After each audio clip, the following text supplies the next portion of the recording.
Завршивме црна година за градежништвото, му се пожалија градежниците на министерот Цугарески. Побараа да им помогне да го решат клучниот проблем, а тоа е да се откочат сега заглавените постапки со деталните урбанистички планови. Во општина Центар, која неодамна го продолжи мораториумот за градби на нејзина територија, но и во Карпош, каде дел од дуповите се укинати.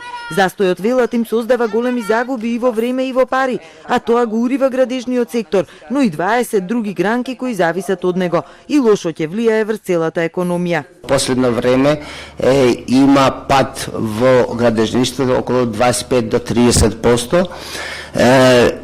Една од причините што имат тој пад, мислам дека е причината со проблемот со општина Карпош и општина Центар, па и со другите општини. И министерот барал решение. Градоначалникот на Центар Саша Богдановиќ, кој не успеа да се појави на состанокот, но испрати своји представници, му ветил дека сите дефекти кај дуповите ќе бидат отстранети во најбрз рок, а постапките почнати пред мораториумот течат без проблем.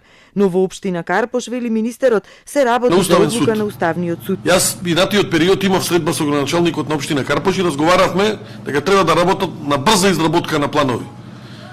Бидејќи Уставниот суд сепак е нешто кое што оценува уставност и законитост на правните акти. И против тоа ние не можеме да се бориме. Уште едно барање до власта за странските инвеститори што градат станови во земјава, а профитот си го носат во своите држави, во тендерите да се вметне клаузула со која ќе се бара да набавуваат градежни материјали од земјава и да соработуваат со домашни произведувачи.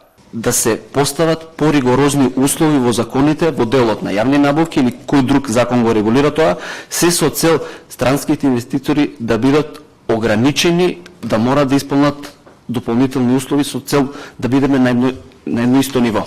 Очекуваат капиталните инвестиции во патишта, железница и гасификација да се забрзаат во февруари и март, што ќе ја придвижи работата во делот на нискоградбата.